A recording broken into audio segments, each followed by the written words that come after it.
তাসওয়াফ ঐক্য পরিষদ জামালপুর কর্তৃক আয়োজিত পবিত্র ঈদ-ই মিলাদুন্নবী উদযাপন অনুষ্ঠিত হয়েছে। বিস্তারিত থাকছে শরীফুল ইসলাম ঝোকনের প্রতিবেদনে।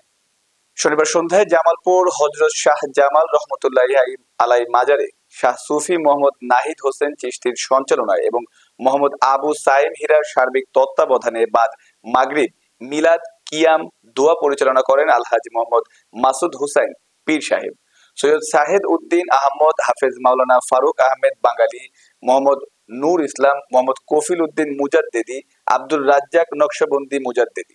বক্তারা বলেন, সারা দেশে সকল মাজার, খানকা, দরবার, দরগাহ শরীফ এর সুরক্ষার্থে সরকারের সদয় দৃষ্টি আকর্ষণ করেন এবং রাজবাড়ী নুরুল পাগলার মাজার কেন্দ্রিক সংগঠিত নৃশংসতা, বিভৎসতা, নেককারজনক ঘটনার তীব্র নিন্দা জানান। সাথে সাথে সকলের নেক হেদায়েত দানের জন্য দোয়া করা হয়। উক্ত ঈদ-ই মিলাদুন্নবী উদযাপন অনুষ্ঠানে অংশ হিসেবে হযরত মুহাম্মদ সাল্লাল্লাহু আলাইহি ওয়াসাল্লামের শানে সামা কাওয়ালি অনুষ্ঠানের পরিবেশন করা হয়।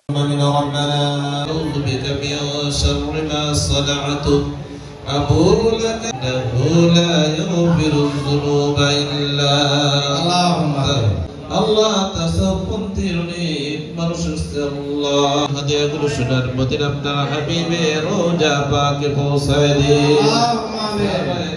সকল কাজগুলো সঠিকভাবে করার তৌফিক দিন আল্লাহ। মাজার, পীরের বাড়ি ঘর কিছু লোকে ভাঙচুর করতেছে। এই লোকগুলা কারা?